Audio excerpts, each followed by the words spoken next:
What's going on, y'all? Welcome to another episode of 10-Second Gems. We got a little abstract light going on here. We had the blue and the pink, and then kind of we flipped it around a little bit. Yeah.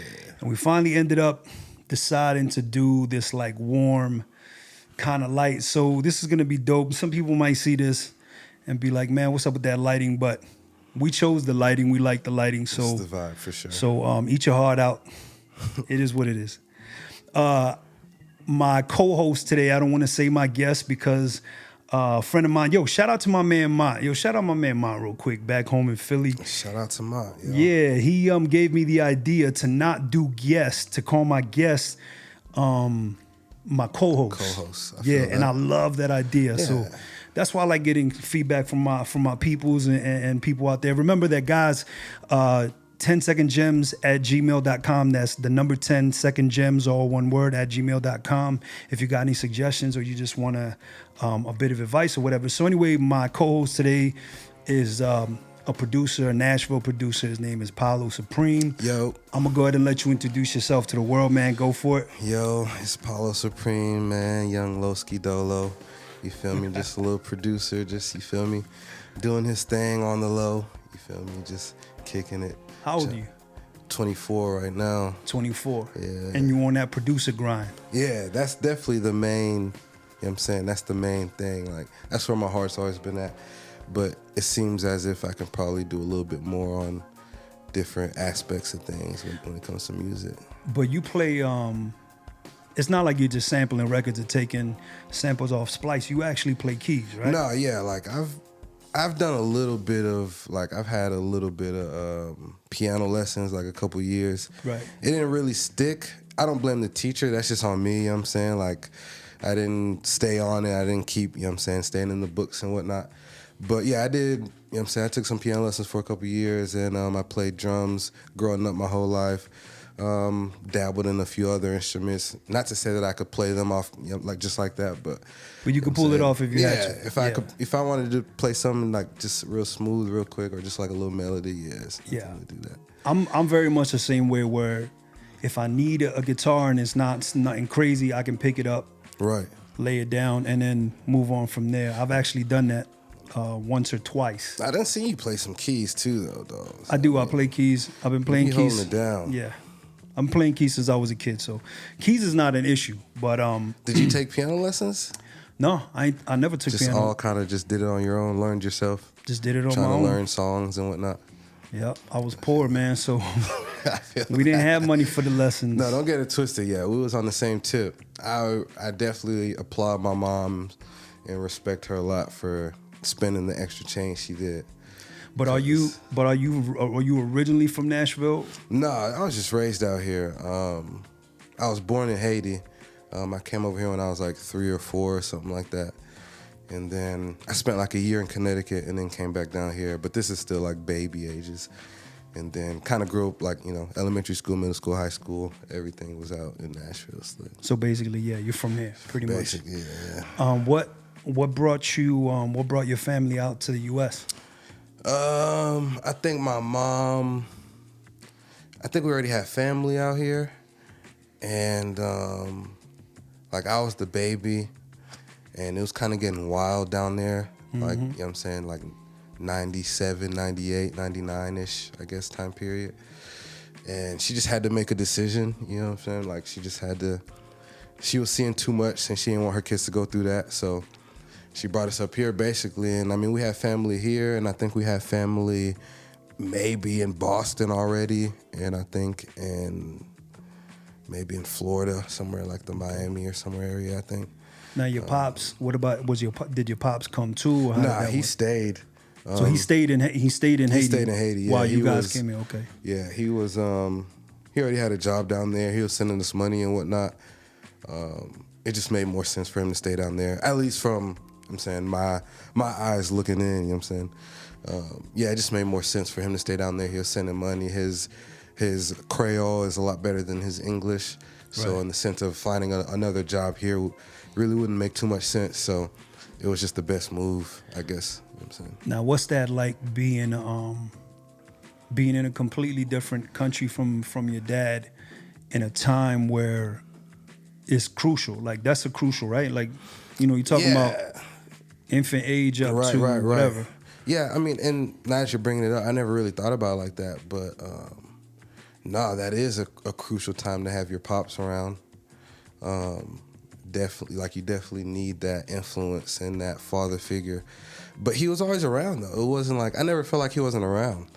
Like I never had that feeling like, dang, my dad isn't here. Yeah. Or, like he, you know what I'm saying, whatever. Like Did he he was have- always making trips. I'm saying either it was my birthday, my mom's birthday, Christmas, Thanksgiving, New Year's. Like he was always coming into town. So I never felt like he wasn't around. Did he ever have to get on the phone and straighten you out over the phone?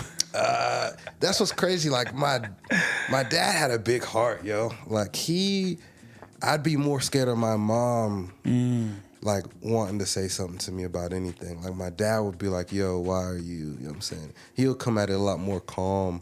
Not calm, but he'll just come at it a lot more easy. But my mom, like she'll check me like real quick. But then again, like I'm the only child for my dad. Like I'm his only kid, his only son. And my mom, I have 2 older sisters. So my mom has she already went through this basically with having kids. So obviously she was a little bit harder to me in certain situations than my pops would be, you feel me? Because I'm his only one. So there was never like a wait till your dad calls or wait till you get home. I'm gonna call your dad and we're gonna have a conversation, that kind of thing. Nah, it was never like that. If anything, it would have been, if a situation did play out like that, it'd be like, yo, wait till your mom's gets home. You feel me? Like, cause she'll let you know what's going on. Not to say like my dad wasn't stern and then wouldn't put his foot down or let me know what had to happen, but that's just kind of how it was. You feel me? Yeah, and sometimes moms, listen, man, I had a tough mom, so I know all about that whole thing. So like for you, when you got in trouble at school, you was going home, like were you more afraid that you was about to deal with your moms or your pops?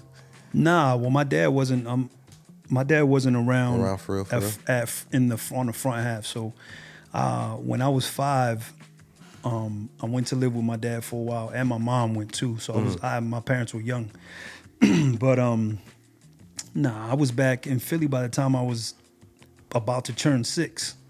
You know, it ain't last very long. So Mom Dukes was my favorite. Same thing. My dad's a sweetheart, man. Right. I mean, my dad, he could, I mean, even after we were reunited, my dad could just look at me a certain way and I would freeze. 15, 16 years old, didn't matter. But my dad never raised his hand to me. I never saw my dad raise his hand to anybody. Yeah. I have a younger brother, and never. Not that he ever had to with my younger brother. He was a good kid. We were both good kids. I think my dad, I mean, shout out to Pops, but listen, I think my dad got lucky with us. I feel that. You know what I mean? Yeah. For the most part, I think he got lucky with us. So I mean, like even for me, like my mom never really was. I never was really wilding or doing anything to the point where I was getting just beat like that. Like I never really got whoopings, and my dad I don't think ever hit me at all. So I was kind of on the same tip with that. Like that wasn't something I was ever really just thinking was gonna happen or expecting. no, I got my ass whooped a lot, a lot on my mother's side. I was talking about in the podcast, in the intro podcast, I was talking about my mom was just tough. So if I was getting in trouble with school, it depended. You know what I mean? I never had the whole like, all right, it's time for homework, turn the TV off, sit down, we're gonna do homework. And then when my mom passed when I was 12, and my grandmother raised me, but I was already kind of being raised by my grandmother as it was. You see what I'm saying? So for me, I never really had much of that. But like if I got into a fight at school, my mom never was like, you know, I'm gonna kick your ass when you get home. The question was, well, why'd you get into a fight? That was question number one. It was like levels to it. You know what I mean? Okay, so he pushed you to the ground. So what happened next? And I was more likely to get hit or get in trouble if somewhere along the story I didn't deliver the news that I got up and I fought back. You know what I mean? So that was more the thing. And then when my mom would go to school, she would, depending on what I said, if the story lined up, then forget about it. She was on everybody. she stepped to a teacher one time and made like the teacher basically ran out the room because, you know, I'm telling my mom what happened, and then we get to the school and she tells me this can't be the real story, like, you know, whatever. But she's like, if you lying, I'm gonna smack you in front of everybody in the building. So I was cool. I was like, good. Because you knew he was straight. I knew I was straight, but the thing is, my whole thing was her name was Miss Trimple. I was like, is Miss Trimple gonna tell the truth? So, yeah, she tells my mom that sure enough that, you know, there was a lot of bickering going back and forth, but she kept saying, well, he was firing back. Like they were both arguing back and forth. Right. And my mom kept saying, all right. Like my mom was looking at her like, and where's the bad part? You know what I mean? Like, you know what I'm saying? So my mom kept like, okay, let's get to the point. Okay. So, and then at some point my mom just says, I just want to get to the point where you tell me where my son broke a rule. Right? So she's like, well, you know, it could have been avoided. He could have walked out the room, blah, blah. And for those of you that don't know, I'm Puerto Rican. And I'm like I don't know, like a tan Puerto Rican. But my mom, if you didn't know her, you could have passed her for being a black girl. Really? You know She was darker than you? Yeah, like skin tone? She's about your complexion. Really? Yeah, I never Taino. knew that. She had the Taino color. Oh, you know, okay. Taino is the Indians from Puerto Rico. Right. No, every time you've told a story, I've always envisioned her like your skin tone. No, I'm gonna show you pictures. And my word? grandfather was your complexion. Word? Okay. If you saw my grandfather, you would have thought he was just some old black dude. You know what I mean? But he Nah, I wasn't. didn't know that. Yeah. That's crazy. And then my grandmother was light skinned with green eyes. You know what I'm saying? So that Right. combination. So my mom had like hazel eyes, but she was a little bit lighter than you, but Yeah. easily, you would have thought she was black if you saw her. And okay. if you wasn't from Philly and you didn't know that, you know, that history of Puerto Ricans being all shades of colors, you would Right. think that maybe my mom was black. Right. So, and this is a white kid from like I want to say like B in Westmoreland. Like people that are from Philly, I know what that is, but it was a white kid. So my mom kept like, you know, so finally my mom's like, okay, so let me get this straight. It was up to my son to walk away. It was up to my son to do what? Basically be a bitch. Like this is basically what my mom said to the teacher. To the teacher. And the teacher's like, well, you know, and she's like stuttering and she's like, what? And my mom's like, well, what? I'm not hearing you. And the kid's mom and dad are in the room. It's me, my mom, the kid's mom, and the kid's dad. And my mom's like, I still haven't heard you tell them. And she points at the kid like that he could have walked away, that he could have kept his mouth shut, that he could have blah, blah. And the teacher's like, well, you know, I mean, and my mom's like, oh, I see what's going on. So my mom started rolling her hair up. She like, I see what this is. This is some racist shit, blah, blah, blah. Excuse my language. But I'm telling you what my mom said. So, Right. you know, then the principal was like, oh, you know, Miss so there's all this going on. And basically the teacher says, well, she comes out and says, it's up to you guys to be the bigger person. Talking about the And then parents. she talking to my mom. Oh, right. She says, you guys. And then she says, I mean your son. And my mom goes, oh, you guys. She get up. My mom start wrapping it, like finish wrapping her hair up. The teacher backing up. My mom take 2 steps towards her. She out the door. Boom. She leave. So. She was about to piece the teacher up, though? Was she about to piece the teacher up? Yeah. But the teacher's like, she getting a little nervous because she see my mom wrapping her hair up. Yeah, and she was stepping back. Right. But the principal was right there. And then the teacher, I guess in her nervousness, came out and just said what was on her mind, which was, you guys need to be the bigger person. And then she said, I mean your son. So anyway, so we leave, we get back, you know, we going back to the house. And I said to my mom, I don't understand what she said. Like, what did she mean by you have to be the bigger person?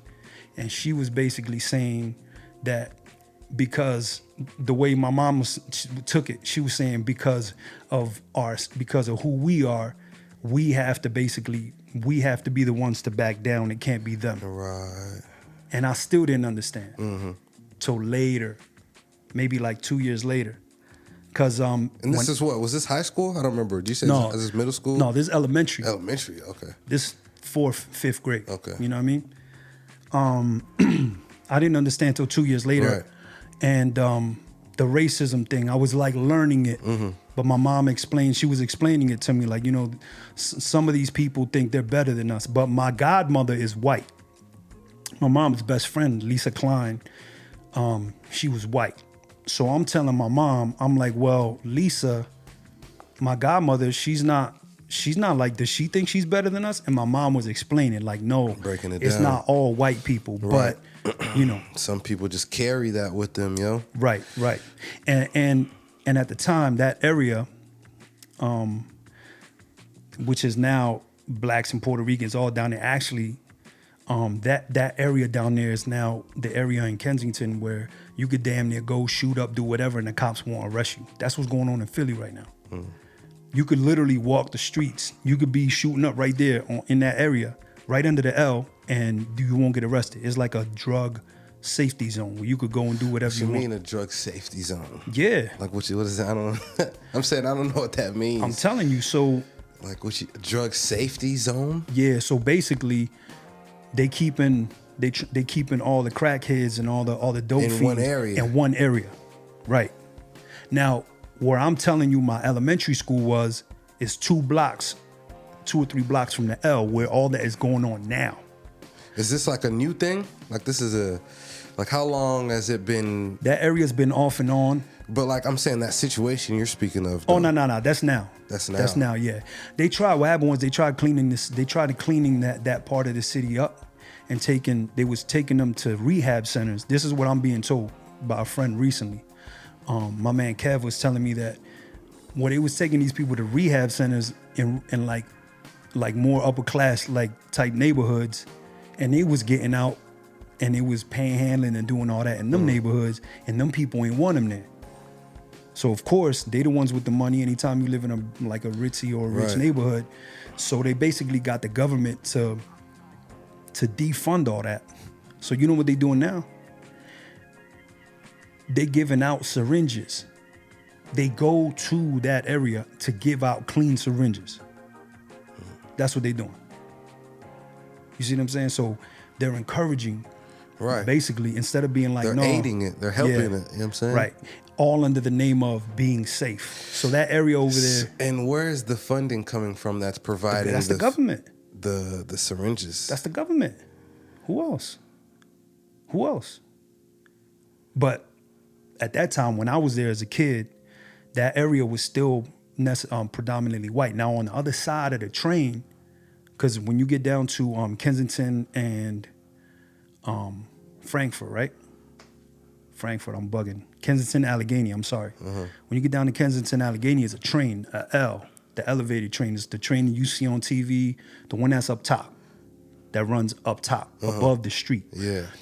On the other side of that, from there down to the 95, that was all German, Polish community, Fishtown, white boys, basically on that side. I think I told you a story one time too that we was getting rolled on and we got. They chased you down or something like that? That was in South. That was me by myself. Okay. But I was telling. Was it you? I was telling the story to. I don't know. You told me a lot of stories. And we ran. We basically we got chased to a certain point. We ended up running on the L. Like you normally had to pay. We was jumping the stop. Yeah. To get on the L. So we jumped the stops. A white boy jumps the stops, like 2 of them, but really it was like 7 of them when he started. So 2 of them jumped. It's me and 2 of my buddies. So I turn around and I'm like, yo, it's not all of them. So my man turned around, he started running back. Boom, he get one, knock him down. So he get the one down, he tangle up with the other one. So of course me and my other buddy come over, boom, boom. It's just the 2 of them. The other ones don't come all the way up the L. So, but anyway, that's a different story. But yeah, that area used to be past that train going down, you was in high risk. You know what I'm saying? And even that area, when I was a kid, I got chased one time. I got chased and beat up because I was at a public pool right around the corner from the elementary school. Yeah. Elkins. I was in 4th grade. I got chased and beat up. So what I did was the next Saturday, this is in the summertime, I was trying to get my cousin to come with me, right? Couldn't come with me because my cousin lived on Fair Hill. I was living with my mom at the time. So I'm like, yo, I'm gonna go by myself. And my, you ever see those nail clippers that they're sharp, and real thin on the end? You ever see those? It's like 2 loops. Yeah. So I grabbed those, I put them in between my hands, and I went to the pool. So I get to the pool, I'm like, they're gonna see this, so I put it in my pocket. And again, same thing. I'm getting yelled at, whatever. I start getting chased again. In the process of running and trying to get the scissors out, I put the scissors through this hand right here. And cut it? Yeah. Sliced it up? Yeah, like I was bleeding pretty bad. So and this is while it's in your... It's in my pocket, right? So I'm running with it, trying to pull it out the pocket. And as you're pulling it out, it's cutting you up. Right. And you're feeling it, or is your adrenaline pumping? It jabbed me, like I felt it. Okay, you felt it in the moment. So when I feel it, I have to slow down because when I pull my hand out, I'm bleeding. Yeah. So I'm bleeding, they coming. So I pull it out, put it in between my fingers. When they see the blood going down my arm, they go the other way. They freak out, they go the other way. But that's how that area was. So like, we lived on B in Indiana, right? And we was living with my godmother at the time, Lisa. Yeah. Mm-hmm. So again, I'm telling my mom, like, you know, my godmother's not like that, right? She's like, no, it's just certain people. So that's kind of where I learned about the racism stuff, you know what I mean? Right. And what about you? Did you? My mom never really, like, to kind of circle back around initially, my mom really wasn't, like, she wouldn't have been on that, like, in the school. Yeah. You know what I'm saying? Like, putting her hair up type of thing. My mom wasn't on none of that. My mother was also super young when she had me. Right. So, like... yeah, okay, I feel that too. You know what I'm saying? Mm-hmm. My mom, she wasn't, you know what I'm saying? She was a little bit older, I guess, more or less, like mid to late 30s, I guess, when she had me somewhere in there or something like that. But no, like most people know, I guess, you know, foreign moms, like, you know, they're stern and they're like, you know what I'm saying? They can get wild. Like, I ain't even gonna lie. I feel like my mom really be holding back. Like, I feel like she do got that in her, but I feel like, you feel me? Like, my mom is a very super religious person and she wants us to be that way as well, you feel me? So it's like, I feel like she tries to hold back for sure. But with the racism thing, my mom never really, like, it wasn't something that she was, like, teaching or, like, bringing up. And I think that was purposeful, you know what I'm saying? Like, I think she wanted me to just learn about it and see it in reality. And that's not a bad thing. And it's not, you know what I'm saying? I mean, for me, I wouldn't say it's, I mean, I know just about the same amount of information or in the sense of like a feeling when it comes to that subject, you know what I'm saying? Like in regards to anybody else. But you've encountered that. I mean, you grew up in Nashville. Yeah, I grew up in Nashville. It was crazy. I tell people this all the time. To my knowledge, yo, that I'm really aware of, I really don't know if I've encountered anything. That's dope. You know what I'm saying? Which is like super crazy to say. It's probably gonna sound really weird to a lot of people. Yeah.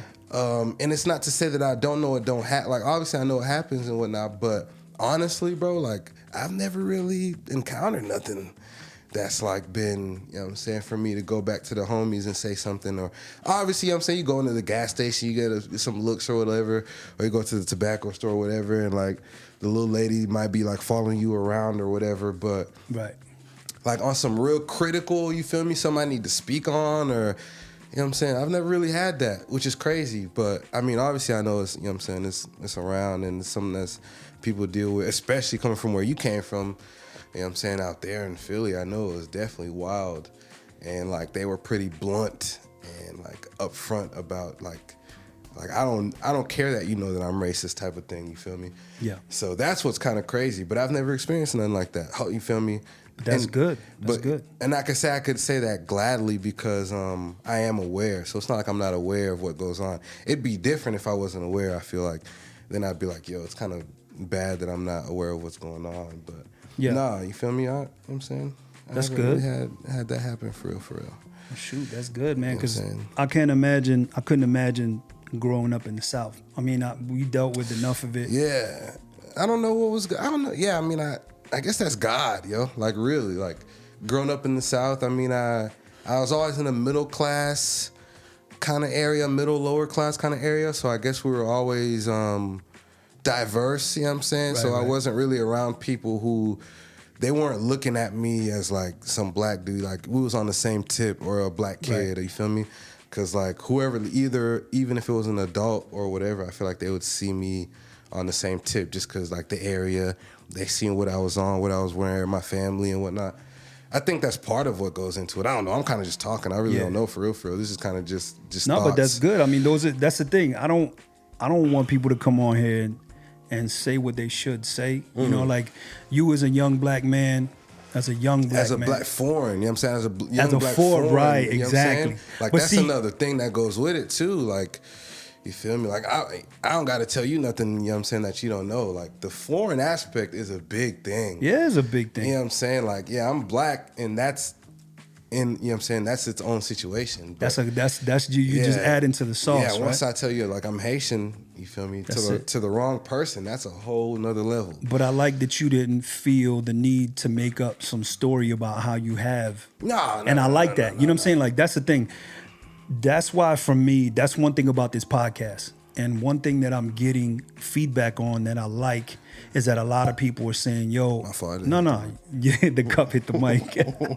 You good. I like that people are saying, yo, you're being honest no matter what. And that's good. I mean, if you haven't had that, great. I have, I'm yo. glad. You know like what I mean? literally, bro, like my first best friends in America was a white homie. His name's Josh, you know what I'm saying? He slick came back around, you know what I'm saying? Shout out to him. And then like slick a Mexican dude that lived above me, you know what I'm saying? Like in my apartment complex. Those are my two first best friends, like literally. Like that's who I was kicking with 24/7 from like elementary school up until like a certain point or whatever. So like, you feel me? So no, yeah, I wouldn't, you know what I'm saying? Ain't no point in lying about nothing like that, yo. It's some people that really done went through some situations, so Yeah. ain't no point in really trying to lie about nothing like that. So tell me more about about your beat making. So what are you working on, right? Are you working on anything right now? Are you Man, working with anybody? To certain people that will listen to this podcast and kind of have known me for some years, I've been working on something for a while. To people who are new to me, I just started working on something. You feel me? But What, a record? Yeah, like a project. This is just like on some entry level. You know what I'm saying? Like I'm not.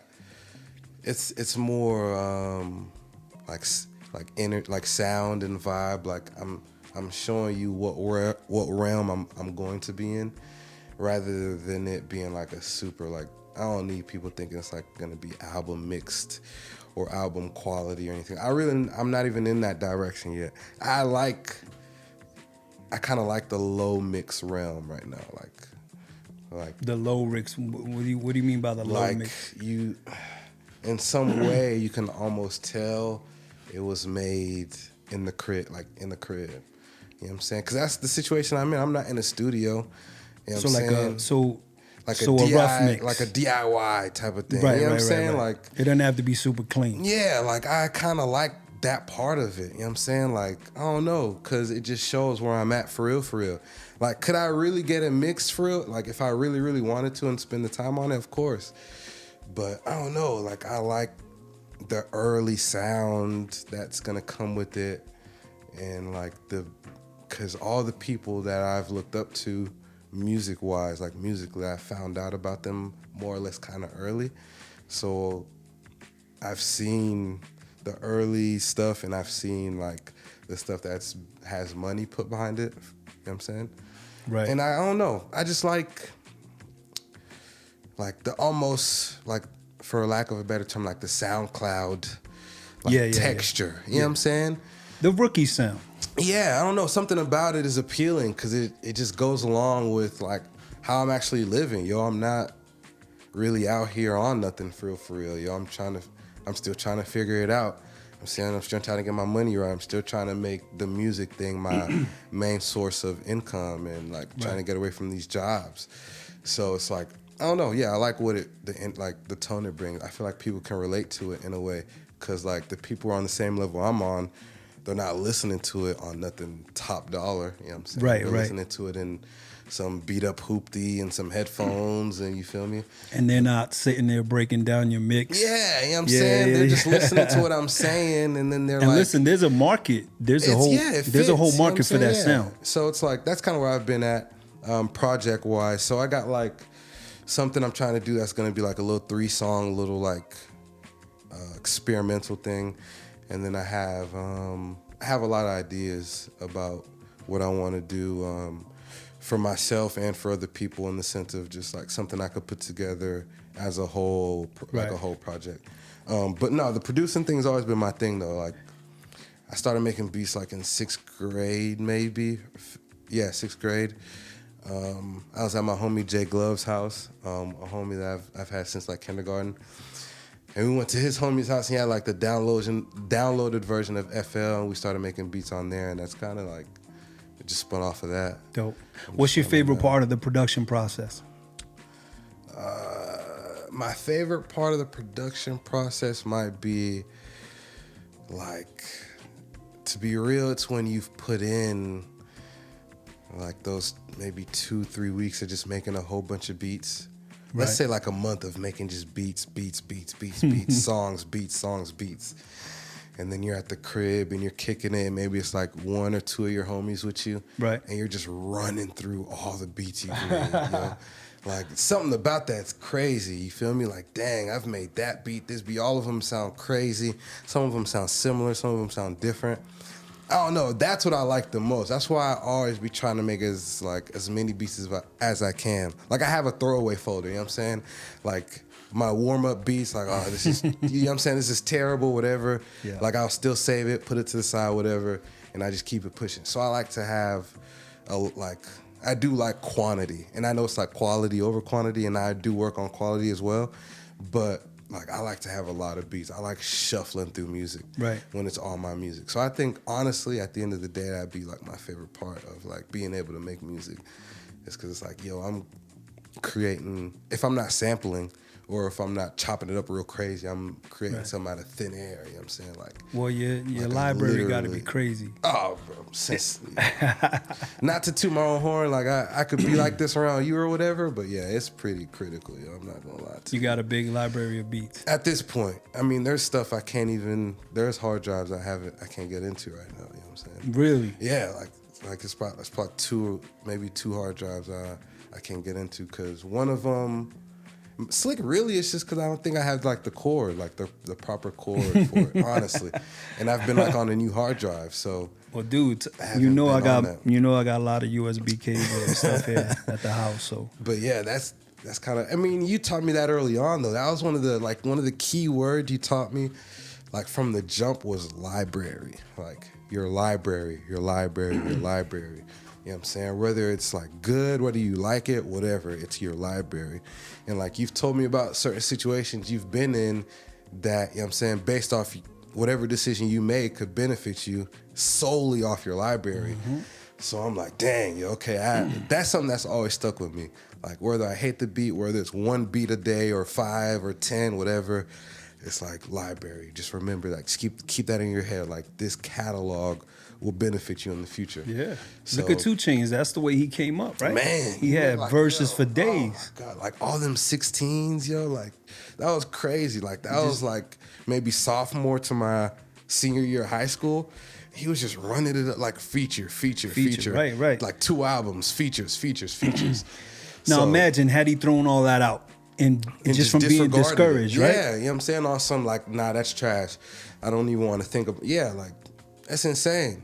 My man was doing features. He must have been on 3 or 4 hit singles at one time, like probably on the top 10. And bro, I'm on the, just like, again, for like a lot of people who are listening to this probably don't know who I am. Like I was playing football freshman year, sophomore year. This is like 2011, 2012. This man's putting out a hit with Drake. Yeah. You know what I'm saying? I'm listening to it, playing football, like going home on the bus, listening to, I think it's called No Lie or something like that with him and Drake. I'm like, yo, this is crazy, bro. Like, And look and where that's he's his at now. second wave. Right. He was running with Wayne and all of them, you know what I'm Right. saying, when I was in like elementary school. So you imagine from like 4th grade up until like freshman year or sophomore year, he was low key, but he was still doing him the whole time. He was writing the whole time. Yeah, just racking up a verse library. When he was who he was with Wayne, I didn't know him. I knew him. I found out about him as 2 Chainz. So when I did my research, and I was like, dang, this dude's been around like forever. You feel me? It happened to me quite a few times. Where I would And that just be shows like, the age thing too. Like there is a certain like age gap in a way for like the rap world. Yeah, and especially with the new sound, because the new sound is so young. Like back in the day, you could be 30 or 35 and coming out. Right. You feel me? Like with the boom bap era, the 90s, early 2000s, you could do that. You know what I'm saying? And it still works for you. And like everybody's still trying to hear you out, whatever. But now it's like it's a young crowd and they want to hear young dudes. You feel me? And a lot of these kids are coming up at like 18, 19, 20, you feel me? So it's like, it's a young thing now. So if you are doing something like how 2 Chainz is doing, or a J. Cole or Kendrick who can stay relevant, like Kendrick could drop something right now, and you're gonna see it all over Instagram. You know what I'm saying? You're gonna see it all over Twitter. That man's in his 30s, bro. It's not even his lane anymore. Yo, speaking of Kendrick, not to cut you off. Nah, for sure. I saw something today. It was yesterday on World Star. Yeah. That the game is saying that he's a better rapper than Game. Listen, I'm not. You never laughing. gonna hold on. I gotta send my man this message. You never gonna hear this Game. Probably if you hear it, it's gonna be when the podcast is at 10 million followers in about 5-10 years, bruh. Your lyrical game has never been as anywhere close to that man Kendrick. I love a lot of his music, and his discography is crazy. He has He's dope. Stupid music. Yeah, he's dope. And dope. it's not to say he hasn't influenced Kendrick, obviously. You know what I'm saying? He's been around forever. The game's been around forever. So I'm not going to say he ain't influenced Kendrick or nothing like that. But, I mean, at this point, like just neck to neck, I don't really know if I would say that. Nah, what you mean you don't know? I know for a fact. The young boy is much nicer than you are. I don't know if I would give you just pure lyricism. Nah. Something like because they the type of lyricism where it's not like Lil Wayne, where it's like punchline or anything like that. You feel me? Like, right. I feel like with Kendrick, it's something like you'll be like laying down in bed and being like, oh, that's what he meant. Or you got to do research. Was it you that I was telling to when I was telling that one time? We were listening to a Kendrick song in the car. I think it was you. And I was saying that I felt like he was almost doing that as a like as a joke. Like, I could do this if I wanted to because that was when I think that would have been maybe when Damn came out or that's what it was. That's what it was. I was showing you one of the records that he had just dropped, and I was showing you that joint. It was the Damn joint because remember I said to you, I'm like, this dude is playing. He playing on it. He's not even serious. It's crazy. Like I don't remember. I can't remember off the top what that big record he has with Mike Will. But he told Mike Will like, I want to throw away. Was it the sit down, be humble? No, it wasn't humble, right? That is it. Yeah, humble, that joint. You feel me? And then it has like that what's homie's name that does the Mary Jane song? Mary Jane, I want you married. Who is that? What's homie's name? Oh, you talking about Rick? talking about Funkadelic. You talking about Nah, it's not Funk. Is it Funkadelic? Nah. Yeah, he got a song with you talking about I'm gonna remember it. Yeah, I'm gonna remember. He got a sample from him, like it was a live sample. That's the second half of the beat where he's all like you can hear him chopping it up. Give me some gotcha. Yeah, that joint. So it's like those are like throwaways, you know what I'm saying? And that's another thing that goes with library. Like with Mike Will, for instance. Like those beats are throwaways. The Beach is better for Jay-Z. Jay-Z told him I want throwaway beat. Like give me something that's a throwaway. Yeah. And that's a classic song. It's still like a 50-second song, and people are bugging to hear the other half of the song. And that was a throwaway beat for Mike Will, you know what I'm saying? Yeah. That was something he was all like, you sure you want this type of thing? You feel me? So just to kind of circle back around to the early convo, it's like libraries, y'all. Whoever's listening to this, the young homies, it's libraries, you feel me? I ain't even hit my stride yet, but I know libraries are going to be the reason. That's the or reason. part of the reason why I'm going to hit my stride, I'm telling you, because listen, if an artist right now or if an A&R said to you right now, and a young boy that's in that range, skill wise, everything wise, and he's like, yo, send me what you got, and you send 50 joints, and the other dude send 10, 15 joints, because that's all he got that's not being used. It's different, yo. I'm telling you. He shot himself in the foot. It goes a long way, especially when you know it's a critical situation. Like if you ever hit me up on something, I'm like, okay, it's like no holds barred type of thing. You feel me? I'll send you everything. And there's certain situations where you know to do that. You feel me? It's like you get that one email or that one Insta DM or that Twitter DM, and they're talking this, that, and the other, and you know it's legit. It's like, yeah, it's no holds. Like you're sending everything, whatever the stuff you hate. The stuff you love, you know what I'm saying? The whole works. You're sending everything because you know, based off, at least for me, you know what I'm saying, learning what I've learned from you and from videos and stuff like that, the beat that you don't think they're going to pick is the one that they're going to pick. That's the one. You know what I'm saying? And I've heard that 100 times over. You feel me? Like my favorite producers I don't know about, musicians, whatever. Like the situation you don't think is gonna happen, that's the thing that's gonna happen. Who's your favorite producer right now? Right now, or at least two that you're like, yo, these two dudes right here. Okay, so like in all, like my favorite producer in all, like two producers in all, I'll say will be Lex Luger and Ninth Wonder. Okay. Just because of how I found out about him. This is like middle school when I'm kind of like starting to do research and figuring out about people. And then I'm learning about like Polo the Don and Kanye and Pharrell and like the whole work, Scott and you know what I'm saying, all of them. But at this point, I don't think I'm making beats yet. And then I find out about, I don't know who I found out about first, but I found out about Ninth Wonder. I was playing a game on like the PS3, like this like super old, not old, but like super old, like football games, like Football Legends only. And it had this beat playing with like Ludacris on it, like this song playing with Ludacris. And I was trying to look up the lyrics. Like I heard it early in the morning. I was trying to like look up the lyrics to hear what the situation was.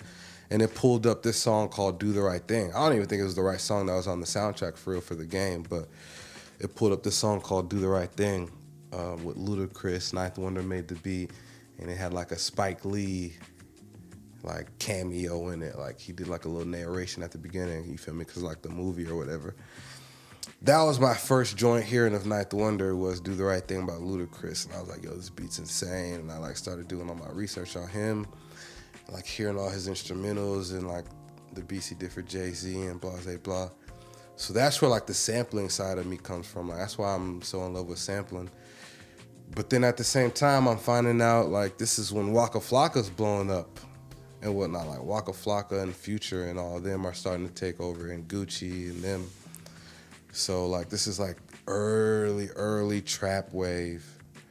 Like the trap beats that are like orchestra, like trumpets and strings and 808s, you know what I'm saying? Musical. Yeah, like the early trap wave, you feel me? Yeah. So like I was listening to like, that's when Waka was first blowing up. Hard in the Paint just came out, stuff like that. So I started doing my research on that, and I found out about Lex Luger. So Lex Luger was, he was the first producer I heard with the term like super producer. Like I had never heard that before. Right. And he was like 19 when they gave him like that title. So I seen some interviews. I watched all his videos, watched all the videos of him in the studio. I heard all him making beats, blah, blah, blah. So then so that's where like my, like I get the sampling. Like I love sampling. I can't help but sample. Comes from Ninth Wonder, but my use of wanting 808s and crazy hi-hats comes from Lex Luger. So I guess I always I made that decision like years ago. Like those are like my favorite two producers, Slick. But right now, I don't know. I haven't been listening to music too much recently. To a fault though. I need to I just got Spotify, so I've been using that a little bit to listen to music. I've been trying to get influence from like recent Future music and stuff like that. But yeah, I don't know who my favorite. Maybe like Pierre Bourne. Like his vibe is pretty critical, Slick. Yeah. I feel like he's on his own wave, and he's been on his own wave a lot longer than most people like have seen. But something like that. What about you? You be keeping up with like? Because I mean, you've been producing, you've been doing this forever. You've been in the game. You've been in the music industry. You probably really could have dove into the music industry a lot deeper, in my opinion. Yeah, I could have. You know what I'm saying? So like for you, doing what you've done, you know what I'm saying, on and off, like you keep up with the sounds now? A little bit. The thing with me is I never really listened to music. You know what I mean? And to a fault, though. Yeah. Like where you're saying you're not listening to music right now, I hardly ever listen to music. If you look on my iTunes library, it's the same damn, like literally sometimes I'm like, bro, switch it up. Same playlist. You know what I mean? Yeah, so like I recently downloaded Corey Henry's record. Oh, I think Corey I know Henry's who a that is. keyboard, just YouTube. Is just, that the dude from the Snarky Puppy? Yeah. The keyboardist? The keyboard. Yeah. Yeah. Oh, Now listen, son. because I know you well, go listen to that dude's record. Yo. He's a monster, Yo, bro. for y'all who don't know who that is, please just go Corey to YouTube. Corey Henry, just keyboardist, piano. You probably don't even got to do that. Just Corey Henry. Slick, you're the one that put me onto the Snarky Puppy when you put me onto the shorty that hit the 3 notes at the same time. Yeah, Layla Hathaway or whatever. Yeah. So, and I've been listening to it ever since then. Yeah. And I was on a run for it a couple months ago. But yeah, that dude's crazy. Well, he got a record out, and the record is bananas. I gotta check that out. It's bananas. But see, I'm kind of at the point now where if I'm getting hit up for beats, I'm sending you what I got, and that's it. You know what I mean? Like, if you want a liquid joint and you want it to be trappy, whatever I send you is what I'm sending you. I'm not gonna sit here and basically get your whole life story so I can understand what you want. You know what I mean? Like, Right. I'm kind of at that point, and that is in no way, shape, or form. Let me just say that. Yeah, some people I'm think not that being you're cocky. being cocky. Yeah, I was about to say, yeah. I'm not being cocky. I feel that though. You're at a different state. Like for me, I'm opposite because I'm at the point where I'm ready to like, yo, let's kick it. Let me get your life story. You know what I'm saying? I want the whole thing. Like, let's build the whole thing together. So I can see how, you know what I'm saying, for you being in the game as long as you've been and you're at a different point. Yeah, because too, for me, like, You don't want to keep doing that with people too, though, especially No, different people. who You don't want does? to keep, like, you definitely want to get close with artists and you, to some degree, have like a friendship level. And I'm sure you've built relationships that Listen, way, but you don't want to keep doing that though. It's like, it's almost toxic. You drop in the gym right now, right? You know what I'm saying? That's Like, you don't perfect. want to keep doing that, like, with different artists building, like, it No, seems when- kind of weird a little bit. I would say that 90%, not 90. Let me rephrase. I would say that 70% of just about every client that I've ever had, I'm still in some sort of standing relationship with. Right. And that's like, this is years. Years. We're talking like decades. Yeah. Yeah. So you just dropped the gem. Yes, you gotta definitely, if you take someone on as a client, that needs to be your friend. Even if you can't stand them until they sign off on whatever you did for them, then you decide whether you want that person in your life or not. I've definitely had to do that. But for me, because I don't only make beats, I mean, I've produced stuff with orchestras, I've written. You've done a lot, yo. You see what I'm Yeah, saying? Like, for me, I'm just kind of in a phase where, number one, I'm 41. I ain't got time to be playing games, bringing kids in here to tell me what kind of beat they want. I just don't have time for that. I don't. If you're not coming through that door with $2,000 in your pocket, Yeah. there's no. I can make $2,000 in a, like, I own a photography company, I have a production company, and I teach. You see what I'm saying? So for me, the money is. That's not the, you know what I'm saying? That's the thing. When you get to a point where you can basically say, I don't want to work on that, not interested. I do want to work on that. I mean, I've walked in, I have a friend, Natalie Villa. First time I met her, I went to her birthday party. This is how I got introduced to her, through a client that said, yo, I want you to come to this birthday party. So I go to the birthday party, and she's a pop artist. So at the end of the night, she performed. So I'm standing in the back of the room, she's performing, and my wife looks at me, she goes, you're gonna work with her, right? And I looked at my wife and I went, I think so. I didn't know if Natalie was gonna want to work with me. I had no idea. But I knew what I was gonna do. I walked up to her and I said, listen, if you need music, And she already knew who I was because she was introduced to me by the client. And she said, this is the guy that's working on my record.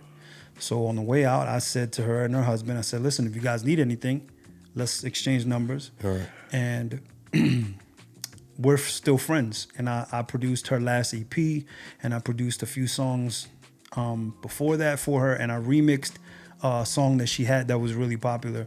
So, and we're still friends. Yeah, You know that's what I mean? the thing. Like, But I'll tell you that, and I didn't charge her for the first song that I did with her. right. Because again, it was me saying, I want to work with you. And then you see talent, like most people, like most producers or like creatives that kind of like walk in the world, like the world we walk in, you know what I'm saying, and see like music and art, how we see it.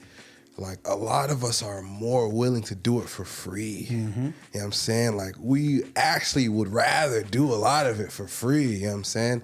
Cause like once I see that person or like I hear that sound or I like, you feel me? I get that energy. It's like, yo, let me help you. Like what, like I don't care about, like don't worry about the money. Don't worry about none of that. Like let's make music. Right. Like let's talk. Like how does your brain work? You know what I'm saying?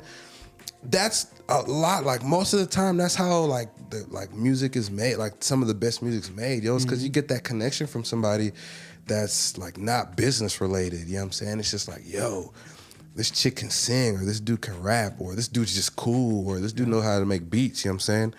So a lot of it's like, that's why the money a lot of times. And again, I'm entry level. You've done it, but a lot of times I feel like that's where the money like ends up being like back end. You know what I'm saying? Like it's more royalty check rather than up front, you know what I'm saying? Because it's like, yo, don't worry about paying for like these beats or this project, yo. Like we'll get paid when we put the project out, you know what I'm saying?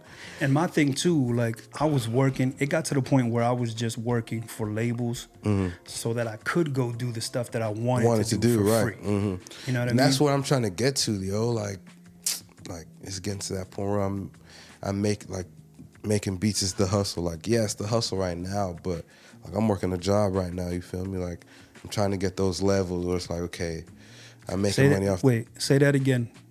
Like, you feel me? I'm still working a job Thank right you. now, Hold you on. feel me? One more time, because that's a freaking gem for y'all like, young boys for out real, here. Like, yo, no, real talk. Like, I'm 24, son. Like, for real, you know what I'm saying? I'm still grown out here, and I'm still working a job, like, making these beats and, like, spending them nights up, though, you feel me? Like, it's not like I'm like going to sleep at 9 and waking up and going to work and that's it. Like, nah, I'm up, you know what I'm saying? Yeah. I'm recording people, I'm sending beats out, the whole 9 yards, you know what I'm saying? And based off this conversation, we're really just talking about me making beats. We're not even talking about like the videos and the editing stuff that I do on the side either. So it's like, yeah, I'm still working, bro. So real quick, let's talk about that real quick. So you be out here with like the old school camcorder joint. That's like my situation, yo. I don't know where that came from for real. Well, what I love about it is you could be out here with a digital camera putting a filter that looks like that, but you out here with the real joint. Like the whole aesthetic. And it's like, you know what I'm saying? I'm impressing the people I want to impress, if that makes sense. You know what I'm saying? Like, I know people will be able to pick out a filter for the organics and whatnot. And I know most people aren't even seeing that, what it is or what it's not. But yeah, I don't know how that started, yo. I realized I was into pictures and videos in like high school, I think. And like me and my friends would just like do videos and stuff like that. Like if I really found some old laptops and like really digged in like hard, I could find some real like, you know what I'm saying, old stuff that we was doing back in the day, even podcasts, bro, like, which is crazy because like me and my homie Jay Glove, like back in the day, bro, we're like doing the same thing we're doing now on like GarageBand, and we're making calls, we're calling people on the phone, like putting the phone up to the mic, you know what I'm saying? You feel me? Like we was doing that, but no, yeah, the photos and videos I guess kind of came around like in high school, for real. Like that's when I got my iPhone and I was finding like apps and. This is when like Snapchat was starting to like kind of pop off. So I'll post stuff like on my Snapchat that would have like crazy filters and crazy stuff on it. And like some of my friends would be like, how did I do that? Blah, blah, blah. And that's kind of when I was realizing, I was like, bro, like, obviously I'm into this more than you because I'm not doing nothing nobody can't do. Like, I'm on an app. Like, Right. I'm just searching, like, I'm using certain words, trippy video effects, Yeah. crazy video effects. I'll just put that on my on my app store, and like I'll find some real low key, low budget. You know what I'm saying? Like no attention, and I'll Got just like use them. one or two stars. Yeah, you know what I'm saying? Yeah, And like it'd be booming, you know what I'm saying? It'd be like some homie that just made an app, you know what I'm saying? That was on the same tip I was on, Slick, but just was doing him. But yeah, that's when I first realized. And then we went, me and my family, we had like an old family friend that like helped us move when we were like young and whatnot. Yeah. And moved to Tennessee, and we always did Easter with them. Slick, shout out to Sandy and Fiona. Not gonna lie, they some like that's some real random, you feel me? But shout out to them. But they, we went to their house one Easter, and they had like the old little 8mm cassette tape like in their attic or something, and they had videos. And I Slick might have jacked it because I think I recorded over it. But they had some old videos of me when I was like 4, you know what I'm saying, or 5, like running around my new apartment when they helped us move in, stuff like that. They was all like, oh, you could have this, you know what I'm saying, like a whole bag, like it was a Hitachi, I think, 8mm camera with some cassettes. That's kind of where it started. And at that point, I was already living in my first apartment, so I had like a little makeshift studio there. So like we'd have homies come over and like recording over like my beats or recording over beats or whatever. That was like my first, like that's my first content. It's just like Video content. In the sense of like 8mm, you know what I'm saying, whatever. And then yeah, kind of, well, Super 8. But yeah, from then it kind of just went in from there. I got like addicted to it. Yeah. Like I got on iMovie and started editing videos like real low key. I'm still on iMovie right now. Like I have Premiere and After Effects, but I haven't even like done no real, you know what I'm saying? But yeah, I started doing like, started buying cameras a whole bunch, bro. Like I got like a whole bunch of like crazy cameras that work, cameras that don't work, just to have them, you know what I'm saying? Dope. So yeah, that's kind of where that came from. So that's where like the whole videography style comes from, photography. I wouldn't call myself a videographer. I just capture moments or whatever. But. Okay. Well, if you had any gems, we're gonna wrap this up, but for sure. If you had any advice for young guys or young girls that are they're young but they're getting older and they're starting to work on beats and they're starting to do that, what's 2 pieces of advice, 2 gems that you could drop for young boys on the way up? 2 quick gems I could drop. And just take this into consideration that this is coming from the position that I'm in now. Right. Yo, don't, you know what I'm saying? Like, don't front on yourself. Like, you know who you are. You know what you could do. And, you know what I'm saying? You can toot your own horn in your head. You don't got to be cocky to the world, but you can be cocky in your head. And you feel me? Like, and I feel like once you know who you are, you know what I'm saying? And you know what you could do. And you got that instilled in your head, like that's it. You don't need like you really don't need no other perspective in that regard. You feel me? Like the confidence is instilled in you. So yeah, that's one thing I'll say. Don't front yourself. You know what I'm saying? Don't act like you can't be a little big headed, like just in yourself. Like you know who you are. You feel me? Like handle that. And then another thing is consistent. Like I think 2 words: consistent and just focus. Is 2 things that is essential to like anything. Like that goes into like videos, like whatever you want to do in life. You feel me? You got to be consistent. For me, it's a matter of just making sure I'm making beats. You feel me? The amount of time, like the goals that I set, and then staying focused on them goals. You know what I'm saying? So I think that's all it is, yo. But all in all, yeah, bro. If you're feeling yourself, just feel yourself. You know what I'm saying? Okay. You're who you think you are, yo. Go ahead and handle that. You know what I'm saying? Like it. And that's what I kind of been trying. And I say that because I'm preaching that to myself. It's something I'm trying to teach myself. Yeah. It's like, don't be afraid to be a little cocky. You know what I'm saying? Like, I like it. You know what I'm saying? Handle that. So how can people find you on social media? Social media. All my social media is Palo Supreme, Palo Supreme. I'm pretty easy to find, Slick. But yeah, that's my Instagram, my Twitter. Eventually, I'll probably be looking into doing like a Twitch account. Okay. So live stream, like making beats and stuff like that. But You got any artists with any music, like on iTunes or anything? yeah, I have 3 or 4 projects out that I produce. Quaze Benji, Kuaze Benji. That's on that's on what, Yeah, iTunes? that's on iTunes and on Spotify. I'm pretty sure all the projects are on both. You can find him on all social media platforms as well with that name. Again, Quaze Benji, Kuaze Benji. It's kind of my artist. That's my main homie. I've been knowing him since 5th grade and kind of got him into, like, you know what I'm saying, the rapping and whatnot.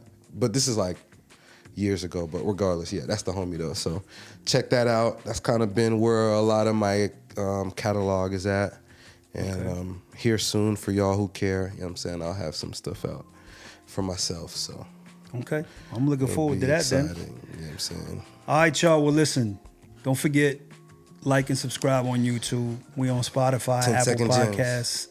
Yes, Google Podcasts. I like the vibe, yo. I like this a lot. If you're watching this on YouTube, the lighting was abstract, but that's Yeah, I like that's the lighting. that's Palo's thing Yeah, is that's like my you'll decision see. right there, yo. Like, Yeah, you'll see when Don't you need see hold him me, on you know what I'm saying? Instagram. It's all like, it makes sense. yeah, it's abstract-y. Normally, I wouldn't let somebody come in and tell me how to light my stuff. But you a 100% vibe guy. That's and love. and I can appreciate that, and I can respect that. Yeah, I like the light right here, yo. All right, y'all. Well, y'all be safe, man. Thank you for listening to this episode of 10 Second Gems. And don't forget to come back on Monday for another episode. For sure. Wear your mask. This thing is real. Hold it People are down. dying. All right, y'all. Be safe. Take care of each other. Love y'all. See y'all soon.